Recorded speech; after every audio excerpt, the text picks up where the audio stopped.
Сайн мэцэн өрхмөнд үзэгчтэй манай Бэлгүүнээс товчоо подкастын маань ээлж дугаар үзэгч та бүхэндээ өрхөд бэлэн боллоо. За бид нар та бүгдтэй ер нь голцоо дандаа Монголын түүхээр одоо тавьшаа гол болгоод явуулж байгаа. За энэ удаагийн Монголын түүх маань бол нөгөө татварын дугааруудаа үргэлжиллүүд. За татварын гэж хэлж болохгүй байна. Татварын дугаараас өмнөх түүхийн маань буюу нөгөө Хувлаа хааны үеийн үргэлжлэл түүх учраас татварын дугаар чинь тусгай дугаар байсан. Тусгай байсан. Тэр болоод дууссан. За ингээд үргэлжлэн явж байгаа шүү гэдэг бас та бүгд маань ойлгох хэрэгтэй баг.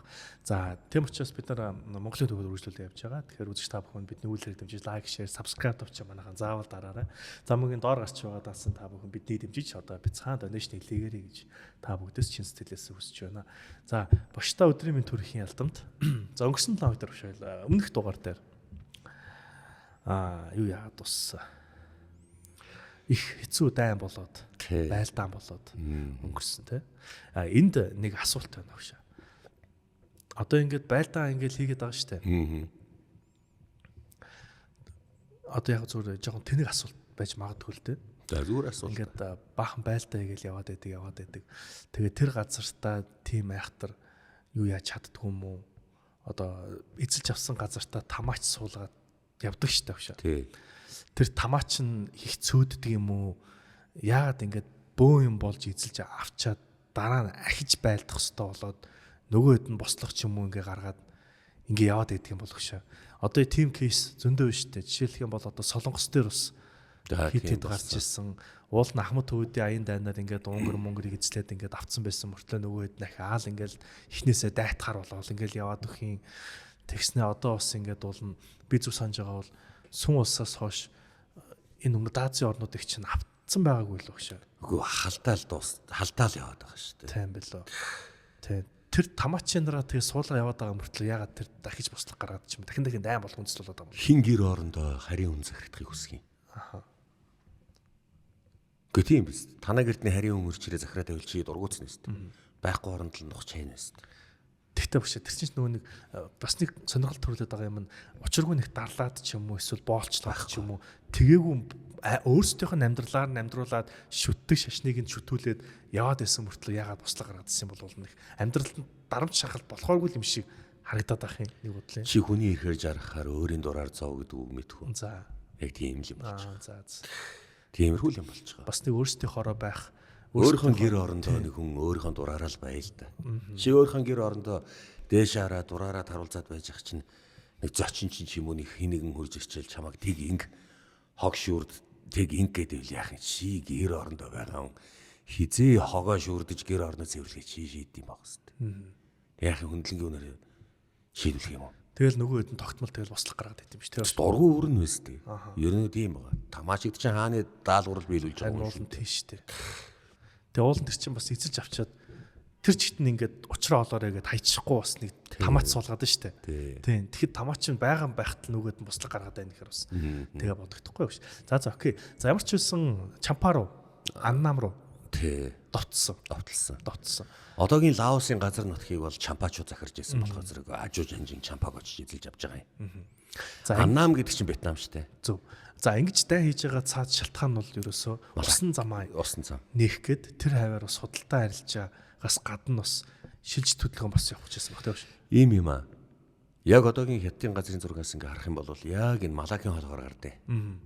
Тэгээд евро Тонкины болон тэгээд Бенгалийн болон гэдэг ингээд явах хэрэгтэй байхгүй. Тэгээд бүр Арабын тэнгис рүү Индикийн далаар гарах гэдэг байгаа юм. Зөв.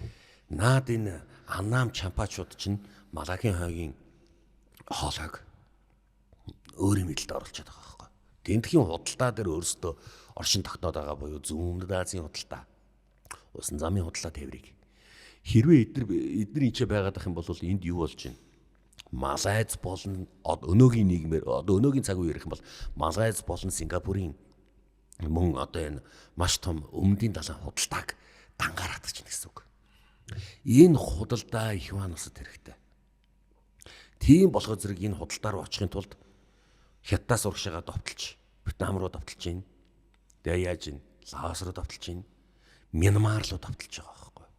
Одоо тухайн Паганы хаан тус руу. Одоо геополитик хийгээд штэ чи үндсэндээ болчихсон тийм. Нөгөөдүүл нь танаа нутгаар дамжаад бид нар худалдаа хийхээр зэрэг гайлын татвар төлөх асуудал гарна даа. Биш хүнд татвар төлж худалдаа хийхээр хэцүү үстэй. Эзэлж авчаад хийдэг нутг дээр нь худалдаа хэлтэй. Тийм болохоор зэрэг энэ яаж чинь яхахгүй бас худалдаа хэрэгтэй. Ер нь өнөөдрийг хүртэл хараарай. Хүн төрлөختөн ерөөсөл олон улсын худалдаа дээр тогтоод байгаа юм шиг санагдаад байгаа байхгүй. Олон улсын харилцааны суурь нэр нь олон улсын худалдаа дээр байсан болоо да. Олон улсын худалдаа дээр тулгуурлан олон улсын харилцаа үүсчин, олон улсын эрх зүй үүсчин, олон улсын эдийн засаг үүсчин. Тийм биз? Маш их олон юм үүсчин. Тэгэхээр энэ худалдаа гэдэг юм дээр л ирнэ. Бүгдээрээ оршин тогт. Тэгээ торгоны замаараа явж болно.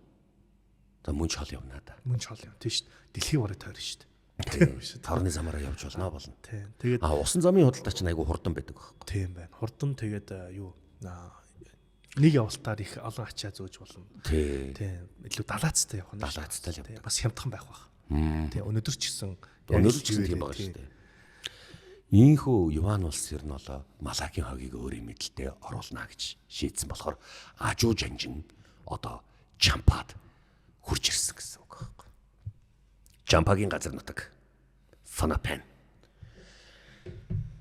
Их жанжинтэн тааш амирлно. Чампагийн хаан Тэхиугийн газар нутгийг бид нар өөрийн мэдлэлд оруулаад авлаа. Их хаан хувлаад дуулгах сайхан мэдээтэй боллоо. Тэглээ. Уул нь Анамаас саадулч орж ирээд надтай тоогоон уулзалтах хэрэгтэй юмсан. Анамд байдал нэлээд хэцүүдж байгаа бол л та. Анамд би байр суурийг нийцлүүлэхийн тулд одоо бид нар амрах болоогүй. Усан замаар яг Анамын гол хэсэг рүү дайрахгүй болохгүй юм байна. Ойлголоо. Тэхиу хаан яасан бэ? Зүхтаасан. Хаашаа? Гихмэрлэн зүхтаасан. Гихмэри хаан тусч яах вэ? Анамын мэдлэлд орох гол ер нь энэ газар нутгийг Анам дангаараа газар зовоор бол хинж байгаа. Анамын учрыг олсон цагт Гихмэри хаан улсын учир бидэрт бол холтгол баг. Тийм болохоор зэрэг Тэхиу хаан Гихмэрлүү зүхтдаг нь бол тэрний ганц орогдох газар биз. Над нэг номерт Тэхиуг хөөж явахаас илүү усан замаар Анамыг таслах хэрэгтэй байна. Тиймээс одоо бүгдээрээ Чампа дээр ноёлчихсан болохоор зэрэг одоо яах ёстой. Хойд Чампа дээр хүчээ бэлжүүл. Тэгээд Анам руу орох ёстой болж байна. Зэргийг амраа. Эндээс тудраг, гурил будаа, хүнс, нөөц бүгднийг ав. Ойлголоо.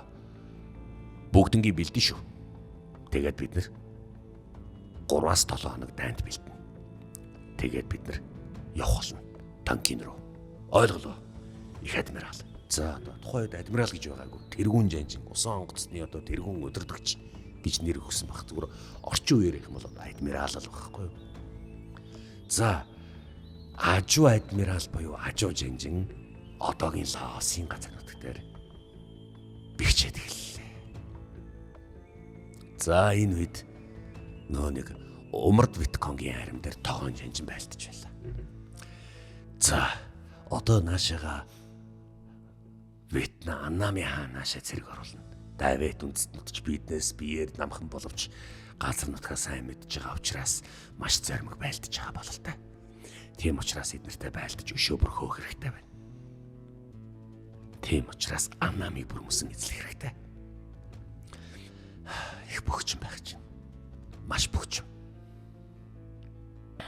Бид нар асар тоноот чирэггүй болчихно. Байгаагаар онохоос аргалах. Бид нар тэгэхэр чин зэрэг явахаас өөр арга боллоо. Аргагүй боллоо. Эзэнтэй. Яагаад гэвэл энэ ширэнг доторч мориохгүй шүү дээ. Тийм ээ. Явах хэрэгтэй болчихно. Нэг гişихэд л зарим газар өвдөг давсан ус шигдчихэд ах юм. Нам ихтэй. За тийм намайг ихтэй болчихно. Тийм болохоор зэрэг дараад нь ширэнгийн цэргүүдийг маш сайн бэлтгэлээ сайн базаа гэж хэл. Тэгээ бүгдээрэнд нь одоо нэг юм жүр жим шиг байна. Тийм жимс өгөх. Тэр нэг юу эсэргүүцэл ажиллах гэдэг. Тэр цитрусны болохоор тийм шүү дээ багш. Тийм. Цитрусны жимс билүү? Тийм. Цитрустай буюу хүчлэлэг маягийн жимс. Тэр жимс чинь энэ намгийн хумхаа энэ өвчнөөс хамгаална. Ер нь бол дархлаа сайжруулна гэсэн үг. Тэгэхгүй бол энэ газар нутаг чинь нэгдүгээрт халуун байна. Чи халуун орны ус ямар байх вэ тэгээ бодохгүй. Айгу муухай шүү дээ. Тэгээ бошоо нөгөө юу байдаг шүү дээ. Нөгөө нэг Вьетнамын дайм байгаа шүү дээ бошоо. За тий. Тэр үеэр чи яг энэ туршлага холбой тарагдсан шүү дээ. Вьетнам Америкийн дайны үед. Яг ингээд намаг руу яваад орохоор ингээд чээж хүртсэн юм урт. Тий. Юутай. Тий гүн. Тэгээ нөгөө буугаан орохгүй тулд дээш ингээд барьж ингээд явдаг. Тий. Байж иртэл бороор. Тий. Өстө алт бор орж байгаа гиг үсттэй гүтэл нашаар. Тий. Заал амар бор ордог. Яг ийм газар. Аннамын газар нутаг буюу одоо Вьетнамын газар. Дайвэгдүүдийн нутаг байхгүй. Тогоо эзэнтэй. Тийм болохоор зэрэг бид нар маш сайн цэргийн дархлаагаа тийм ээ одоо хүч чадлыг сайн хадгалж явах хэрэгтэй. Олон жилийн өмнө мөнх хаан яг ийм цаг агаартай газар байлдж яхад хэцүүдчихсэн шүү дээ. Тийм ээ тийм.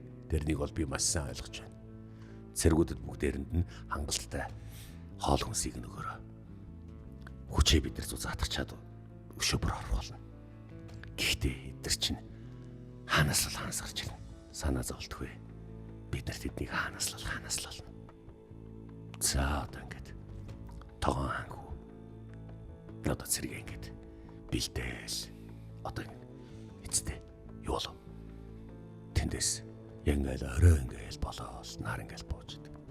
Анамын цэргүүд хаа вэ? Тэр байна. Салаар ирж байна. Салан дээр суудсан. Салт цэргүүд. Чинь одоо зав явахгүй. Тийш үү. Энэ газар зөвхөн сал явдаг. Энэ намагтай газар шүү дээ. Тэр салт цэргүүдтэй. Салан дээрээс ингэж яж байгаа л нөгөөдөл чинь харвалчаад шиднэ. Хариуд бас монголчууд бас мар харамчаад шиднэ. Тэгэд араас нь орж болохгүй, хөөж болохгүй гэдэг.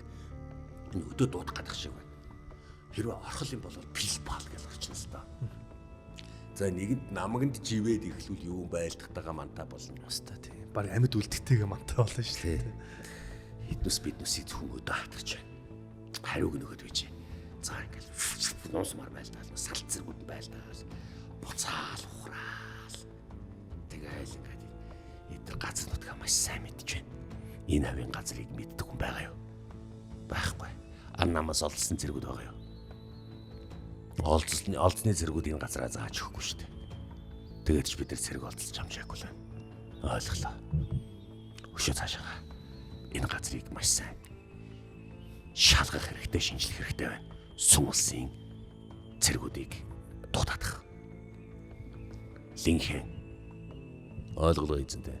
Чиний зэрэг хэрэгтэй байна. Хамгийн сайн газар чинь хэрэгтэй байна. Чи энэ газар нутаг дээр худалдаа арилжаа хийж өссөн үү? Тэгсэ. Энэ газрыг маш сайн судалж намг хаагургүй ихэн хаагург үнсгий ширэнг хаагур илүү хаага чи мэдхүү. Би багаас өссөн болохоор гадарлана. Чамд би хамгаалтын зэрэг гаргаж өгнө. Яаралтай энэ газрыг судлаадах. Тэгэхгүй бол бас болохгүй байна. Алло, явуул. Надад нэг хүүт уух юм ууж болохгүй эзэнтэй. Халуун уух юм уух хэрэгтэй. Энэ амар бөхчим халуун тэгээд халуун тийм ээ. Халуун юм ууж ажил амны чинь цангаа гарна. Өөр арга байхгүй. Энийг бөхчим халуунд л хүүтийн мохор улам гүйлгдэг юм уу? Яа тийм юм болно л доо. Чинь цангаа тайлагдахгүй л дээ. Ийм бөхчим халуунд. За одоо ингэж яаж ийн? Монголын зэргүүд умард Аннамын нутаг дээр судалгаа хийгээд дайрахаар одоо дараагийн дайралтаа хийхээр бэлдэж байлаа.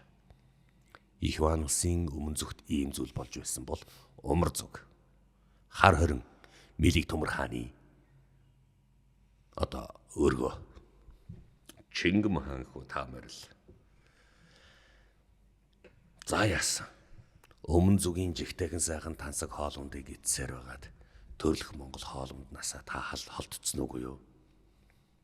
Танд одоо би цагаан идэж хансан махнаас өөр юм алга. Тэгтээ төрөлх монголчууд чинь үндэстэй ийм л хоол идэж өсцөхөж байгаа шүү дээ. Монголын тал нутагч үнэхээр сайхан л байна. Гэхдээ монголчуудын амьдрал чиний эцэг Хувлай хаан хар 20 хотыг ийм болгосныг чи хар. Бид нар арай гэж нэг засаж янзлах гэж л оролдлоо. Тийм байна. За хар ойрныг үнэхээр одоо хар ойрон бол одоо ингээд цагтаа дэлхийн нийслэл байсан. Одоо Юан улсын хойд зах хязгаарын л газар болсон. Бид нэр тэгээд эцэг та бүхэн рүү танаа эцэг чинь биднэр лөө худалдаач нээхгүй байгаа.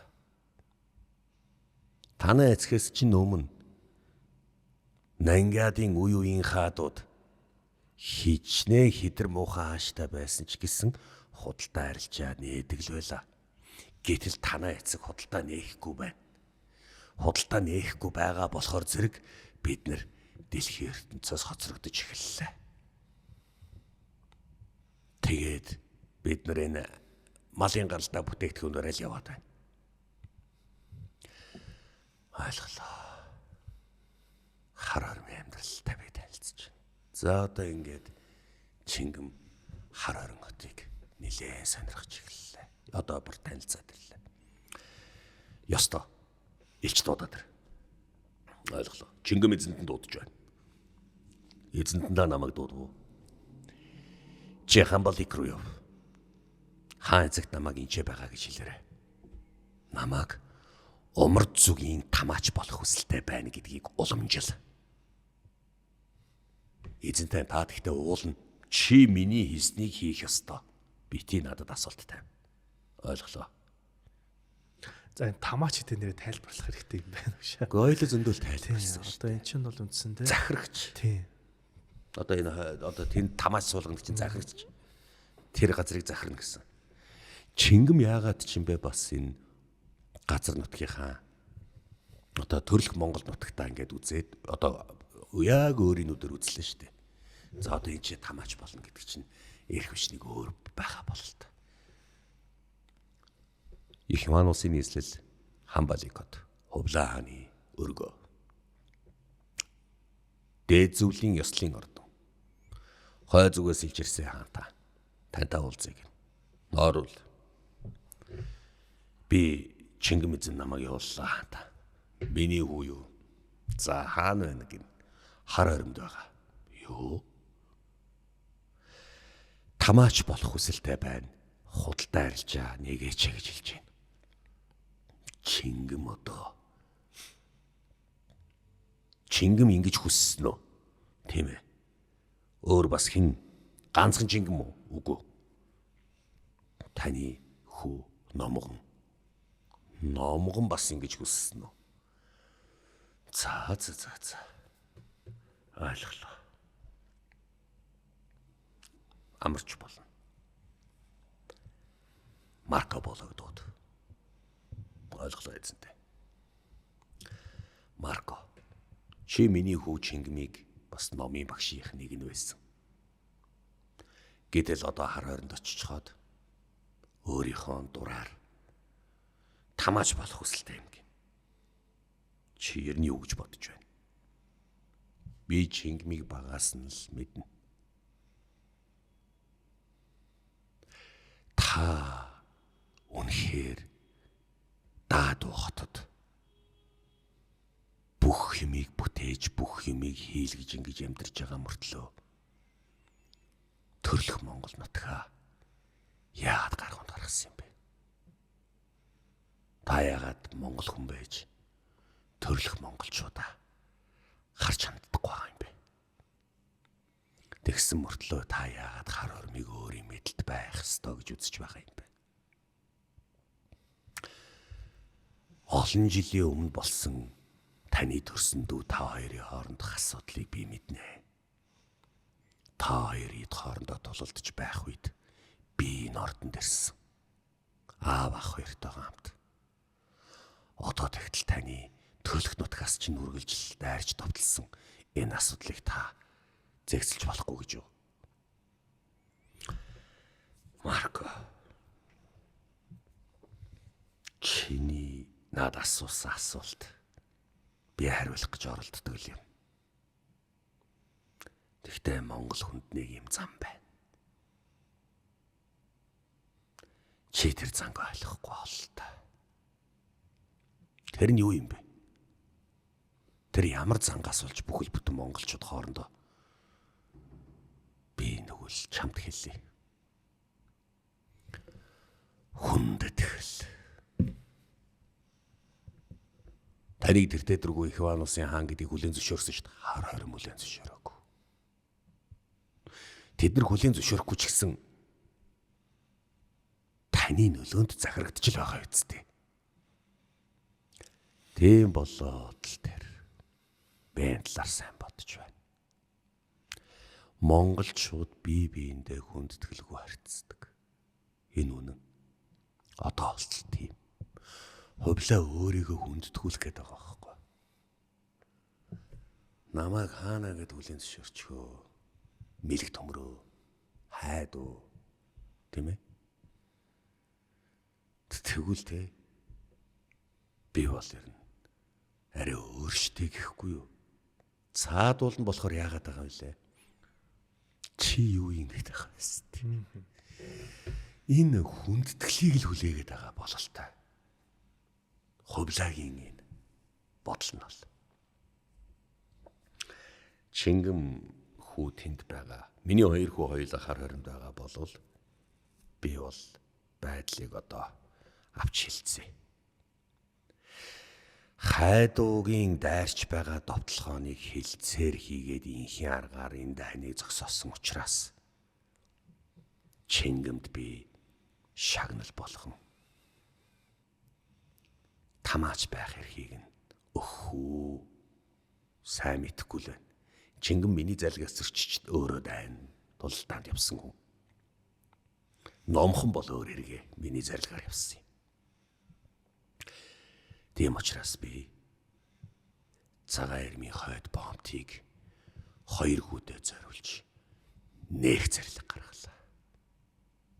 За одоо бомт нэг гэж шүү дээ. Энэ чинь худалдаа мадалтаанаас чинь холдуулаад хувлаар чинь өөрөө хясан боочоод байсан хүн шүү дээ. Чи мэдж байгаа шүү дээ. Тэгтэр новш нэг талаараа бас хэцүү юм те. Наа чинь бас ямар хэцүү юм бэ.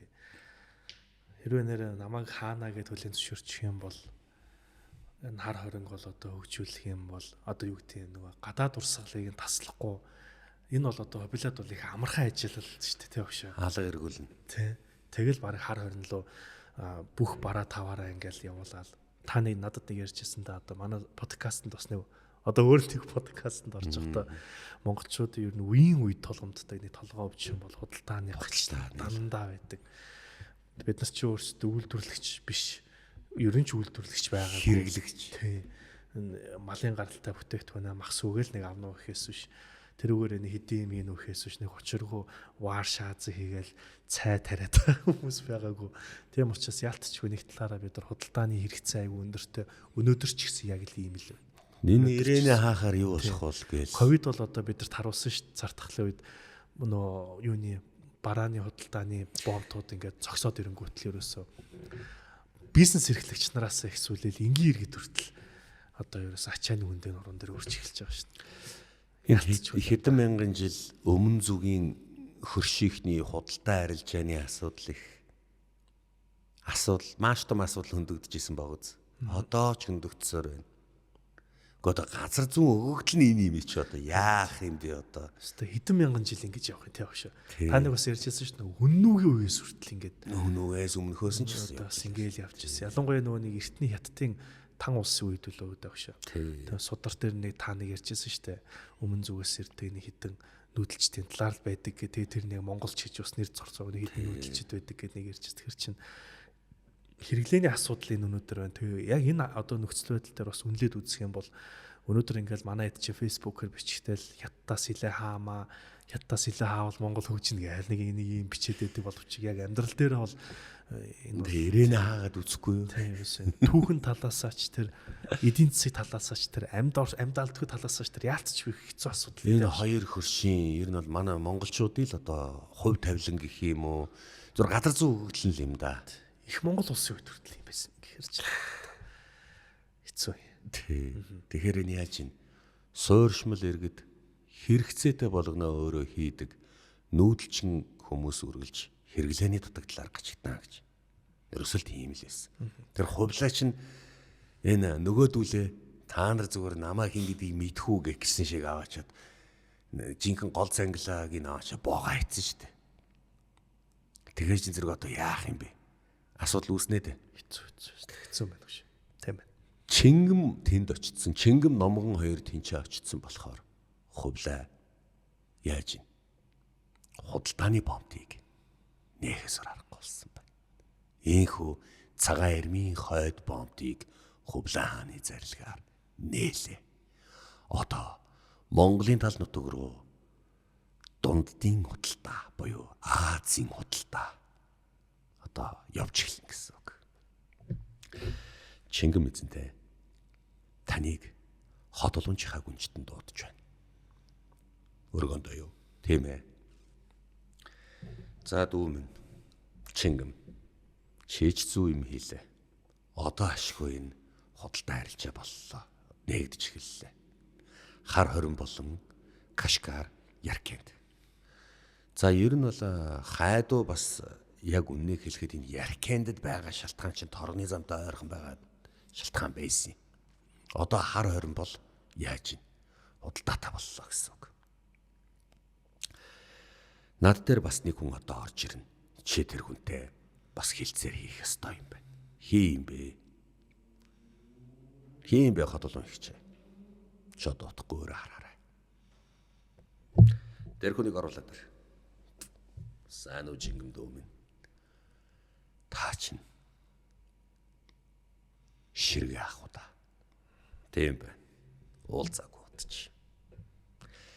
За одоо худалдааг нээсэнд чинь бас их би талархаж байна. Тийм учраас бид нэр төрөлх монголчууд чинь одоо чиний гэр орн руу дайрахгүй. Харин энэ худалдаа байнга нээлттэй байлгах нь чамаас шалтгаална. Номогонд хоёр инчээ байвал их сайн байна. Ширгээ. Мөн хааны 3 дугаар хүү. Өрн дашийн доотлын дүү байхгүй. Алтай цөлөгдсөн байсан шүү дээ. Хүрчиж болцсон шүү дээ. Бас мөн хавд гасрын талынхан, хөлгөний талынхан, отчны талынхан ч гэсэн чамд их талархаж байгаа. Чамаас нэг гуйх зүйл байна. Чи хар хоримд байнга тамаач байвал их дээр байна. Би нэг аавтай уламжилсан байгаа. Данганц бидэд үгүй номогон бит хоёр ч гэсэн энчээ байх бодолтой байгаа. Ойлголоо. Тэгвэл их талархаж байна дүү минь. Чингэм их тийм инхийн гэрээгээр альва зүйлийг хийж ин. Тэгэхгүй бол энэ одоо энэ чинь байнга дайраад байгаа юм байна. Ав дандаа тайтна гэж тийм байх вэ? Тий. За ингээд Чингэм ингээд яаж ин инхийн гэрээгээр хар орим хотыг ханхүү Чингэм бас нэг арай жоохон хөндөлгөж эхэлсэн. Мөн хар орим хотыг хөгжин цэцэглэлт нь ямар байсныг нь өөрөө багтаа одоо уншиж судалж сонсч ийсэн учраас Чингэм гэхдээ хар оронд төрсөн хэсэг нь мэддэхгүй байна. Хан балигт төрсөн юм уу, хар орон төрсөн юм уу? Зарим судлал хувлааны одоо бараг 2 дугаар хүн чинь хар орондоо төрсөн ч гэдэм үү, тийм юм бас байж л байгаа. Ямар ч лсэн Чингэм бол төрөлх Монгол нутгийн байдлыг харан хар хормыг дахин цэцэгжүүлэх, дахин хөгжүүлэх талаар одоо үйл ажиллагаа явуулсан.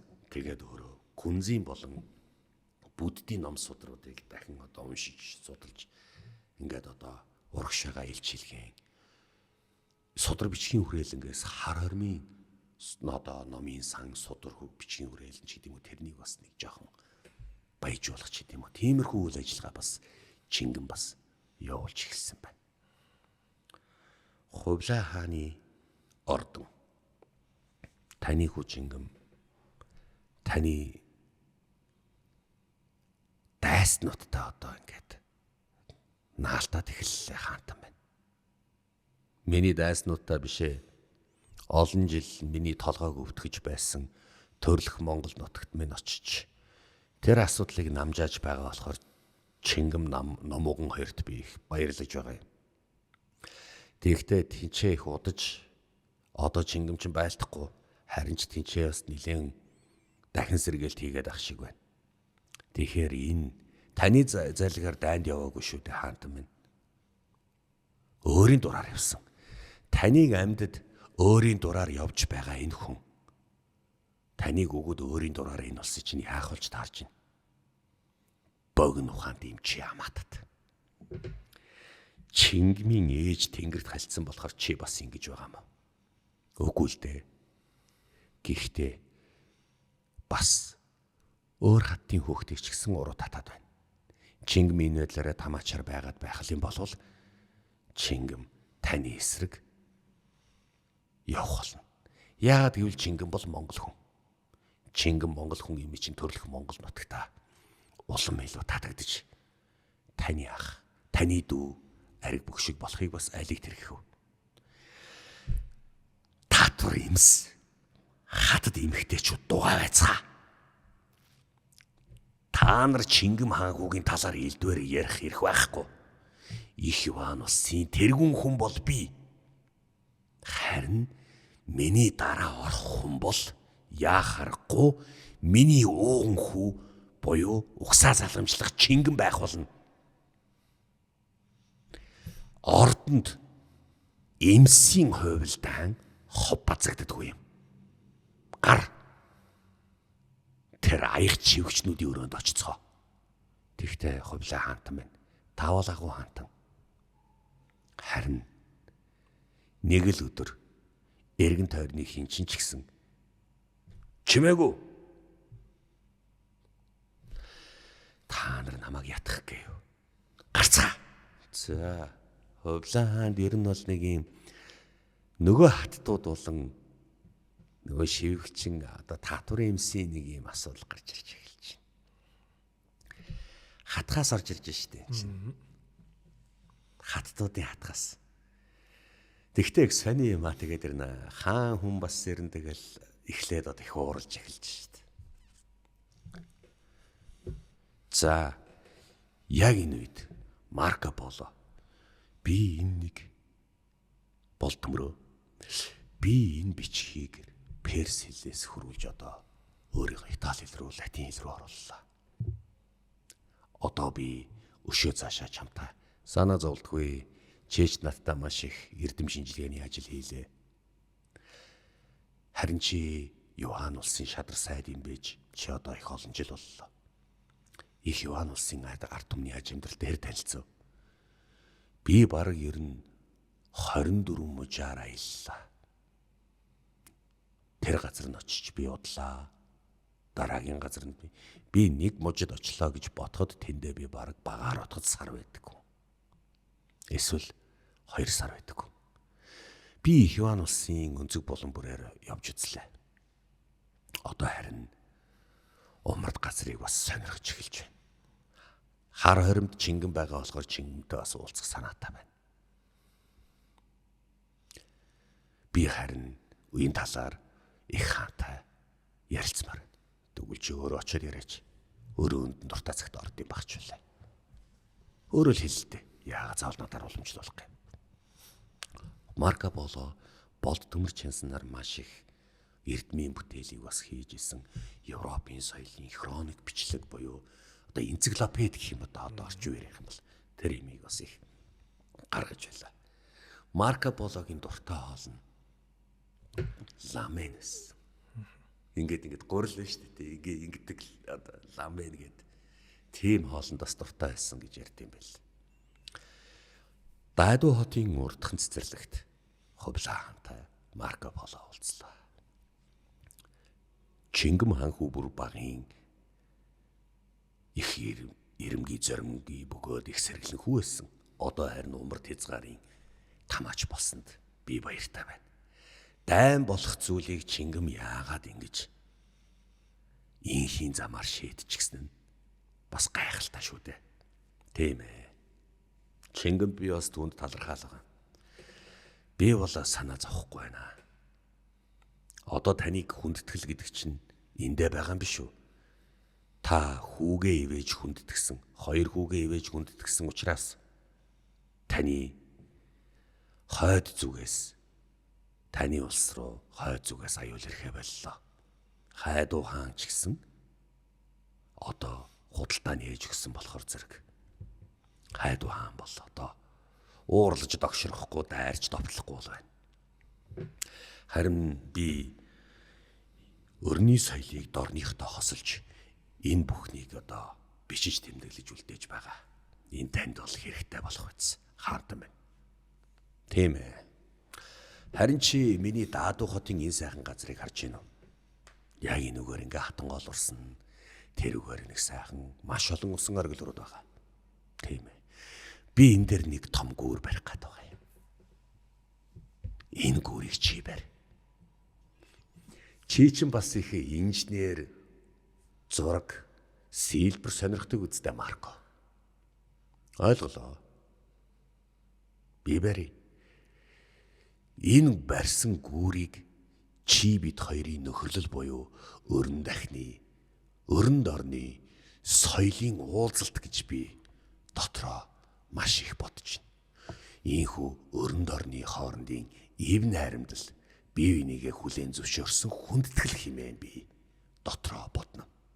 Тэгэхээр Марко, би чамд энэ бүрэн эрхийг өгье. Ойлголоо. Гар урлаач болон уран дархан уран барьлагчд ирч гисэн чамд гаргаж өгнө. За одоо тухайн үед инженер гэдэг үг байгаагүй. Энэ талын бүр дагнсан хүнийг нь гаргаж өгье гэж, хүмүүсийг гаргаж өгье гэж хэлсэн биз.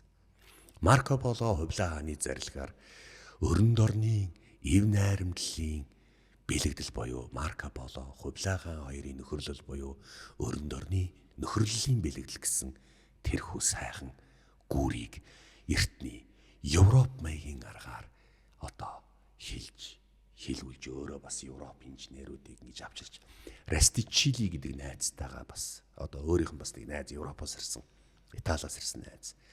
Тэрэндээ хэл зөвлөж маш олон энэ зөвлөгөө хийж энэ сайхан ив найрамдлын гүүрийг босгосон юм. Одоо байдаг л өгш. Одоо байдаг. Бээж хот Марко Пологийн гүүр. Тийм билээ. Аюу сонссон нэг таны нэг гүүр гэж ярихаар чи нэр юу лээ гэж бодож хэлсэн шүү дээ. Тийм. Марко Пологийн гүүр Бээжинд байдаг. За зургийг ямар ч байсан энд оруулнаа. Тий, зургийг оруулаарай. Марко Пологийн гүүр гэж байгаа. Ойлголоо шүү. Ер нь энэ Марко Поло бас ер нь хувлаа хааны хажууд байхдаа дорн дахны соёл, өрн дахны соёлыг буюу өрний соёл, дорн дахны бүх юм болгоныг хооронд нь хослуулсан судалж хувлаа хааны шадар сайдаар явж байхдаа үнэхээр маш их хэмээг хийж бүтээсэн, туйрвсан хүн бол яахаарахгүй Марко Поло байсан юм. Марко Поло Яван улсын маш олон газар нутгаар аялж явсан хүн бас. За их хааны шадар сайд байхдаа одоо аргагүй шүү дээ, их хааны шадар сайд гэдэг чинь дуртай газраараа аялна. Очсон газартаа л нэг учир зүггүй нэг аянга цахилгаан буулгаал хараа загнаал ашигч загнаад дарамтлаад айц байхгүй.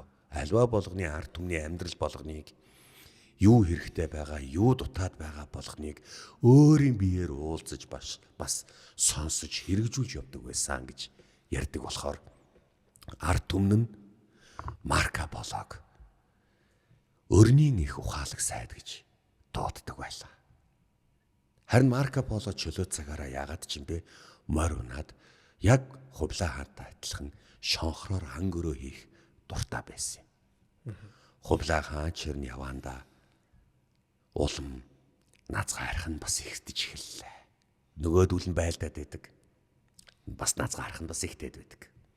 За энэ хувлаа хаан заан унаад заан дээрээ зааны нуруунд дээр тоглог сайхан гоё ийм асар бариад тэр дотроо ороод тэгээд л ерөөсөө ан хийдэг ингээд заан дотроо юу сайхан зугаалдагч гэдэг юм уу. Дотор зугаал.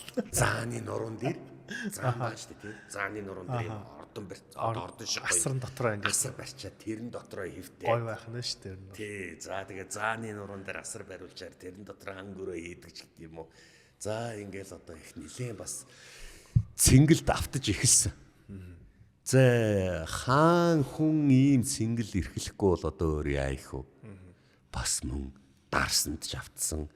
Бүгдээрээ л улс одоо тэр өөрийнх нь нийлүүлсэн үндэстэн болгон өөрт нь төрөл бүрийн хоол янз янзаар өөрөө хилж ийсэн болохоор энэ хоолыг идмээр байна, тэгмээр байна гэдэг байсан учраас хувлаа хааны буурчин газар буюу нарийн хоолны арга зүйч нар нүргэлж дагалдаж явах болно.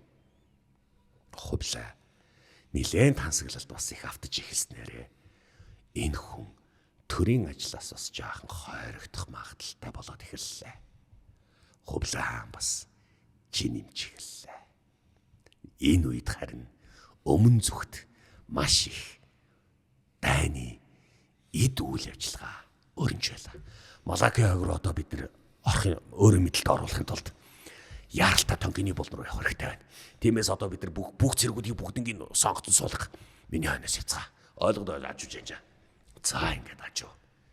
Цэргийг аван одоо Бенгалийн болон одоо энэ тонкины болон руу явж байгаа байхгүй. Вьетнам руу. Тогоонч удаан тэсэж байгаа бол л та. Сүхт Линхэ нар ч гэсэн бүр нэлээд тэссэн бол та. Омар нар ч гэсэн. За яах вэ? Эднэр энэ газар нутгаа өөрсдийнх гэж бодж илэг. Одоо утахгүй биднийх болно.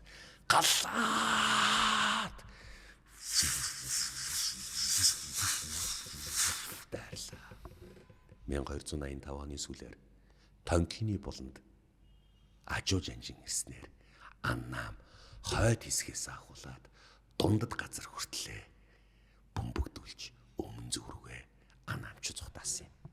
Ийхүү монголчууд дундад Вьетнам хүртэл газар нутгийг өөрийн мэдлэлдээ оруулах нь тэр.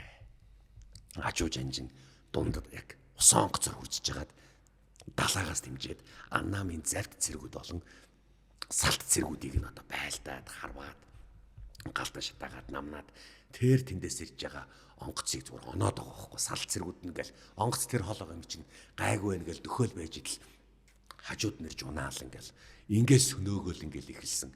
За энэ одоо ингээд дундад Аннам буюу одоогийн Вьетнамын төв хэсэг хүртэл Ажуу жанжин Тонкины болон өөрийн мэдлэлд оруулан их Юан улсын цэргүүд төв Вьетнам руу ойртож ирлээ.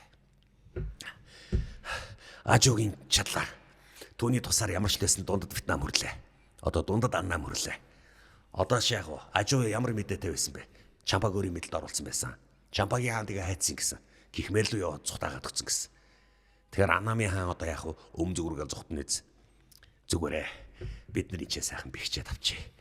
Өшөө цаашаа одоо орох арга байна уу? Одоо газар нутаг хэцүүдээ тогоон хаанхүү. Юу болсон юм бэ? Нэвтрхийн аргагүй намайг ихсчиж. Тэгээд ч одоо энэ хурын улирал нэхлэх. Одоо бид нар энэ амир намагтай тэгээд ийм газар хурын улирал эхлүүл бид нар хэцүүднэ. Тийм бол газрыг энэ удаа зогсоохоосоор харгалах. Ойлголоо. Ямар ч лсэн дундад Аннам бидний мэдлэлд орж байгаа нь. Гэхдээ Аннамын хаан бид нар л дахиад дайргалах.